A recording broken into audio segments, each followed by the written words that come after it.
Assalamualaikum warahmatullahi wabarakatuh. Hai anak-anak hebat, hari ini kita akan kembali belajar bersama Bu Nazli di mata pelajaran Akidah Akhlak. Tapi sebelum itu, ayo kita membaca doa sebelum belajar bersama-sama. Rabbi zidni ilma warzuqni fahma. Hari ini kita masih akan belajar tentang rukun iman. Anak-anak masih ingat? Rukun artinya pokok atau dasar.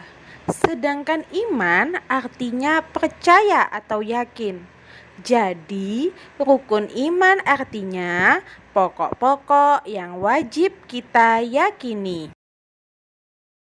Masih ingat kan? Rukun iman ada 6. Yang pertama, iman pada Allah. Yang kedua, iman pada malaikat. Yang ketiga, iman pada kitab-kitab Allah. Yang keempat, iman pada nabi dan rasul. Yang kelima, iman pada hari kiamat. Dan yang terakhir, iman kepada qada dan qadar. Nah, anak-anak, hari ini kita akan belajar rukun iman yang pertama sampai ketiga, yaitu iman pada Allah, pada malaikat, dan kitab-kitab Allah. Yang pertama, iman pada Allah Subhanahu wa Ta'ala. Artinya, percaya bahwa Allah itu ada. Allah yang menciptakan langit, bumi dan seisinya. Allah pula yang menciptakan makhluk hidup, manusia, binatang, dan tumbuhan. Allah yang memelihara dan mengatur semua makhluk. Allah yang maha menghidupkan dan juga mematikan. Oleh karena itu, wajib bagi kita hanya menyembah Allah semata, taat pada perintah Allah dan menjauhi larangannya. Yang kedua, iman pada malaikat. Malaikat adalah makhluk ciptaan Allah yang diciptakan dari nur atau cahaya. Malaikat tidak memiliki nafsu.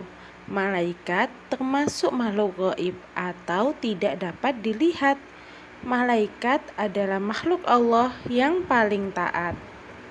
Jumlah malaikat ada banyak dan tidak terhingga. Tapi ada 10 nama malaikat yang wajib kita imani. Berikut ini adalah nama-nama malaikat beserta tugasnya. Malaikat Jibril, tugasnya menyampaikan wahyu. Malaikat Mikail membagi rezeki dan menurunkan hujan. Malaikat Israfil, tugasnya meniup sangkakala. Malaikat maut mencabut nyawa. Malaikat Munkar dan Nakir bertanya dalam kubur. Malaikat Raqib mencatat amal baik. Malaikat Atid mencatat amal buruk. Malaikat Ridwan menjaga surga. Malaikat Malik menjaga neraka. Yang ketiga, iman kepada kitab Allah. Kitab artinya buku. Kitab Allah maksudnya buku yang berisi firman atau perkataan Allah yang diturunkan kepada para nabi utusan Allah. Ada 4 kitab Allah yang wajib kita imani, yaitu kitab Taurat, diturunkan kepada Nabi Musa alaihi salam. Yang kedua, kitab Zabur yang diturunkan kepada Nabi Daud alaihi salam. Yang ketiga adalah kitab Injil yang diturunkan kepada Nabi Isa alaihi salam. Dan yang terakhir, kitab Al-Quran yang diturunkan kepada Nabi Muhammad sallallahu alaihi wasallam.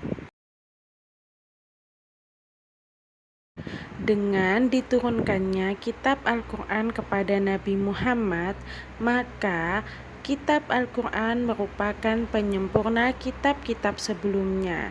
Jadi, kitab-kitab sebelumnya sudah tidak terpakai lagi. Keaslian Al-Quran terjaga sampai akhir zaman. Membaca dan mempelajari Al-Quran mendapatkan pahala. Al-Quran adalah petunjuk dan pedoman hidup bagi orang-orang yang beriman. Alhamdulillah, selesai sudah materi pembelajaran kita kali ini. Semoga apa yang kita pelajari hari ini dapat menjadikan kita sebagai pribadi yang lebih baik lagi, menjadi anak yang soleh dan solihah. Kalau begitu, sampai jumpa di pembelajaran selanjutnya, insya Allah.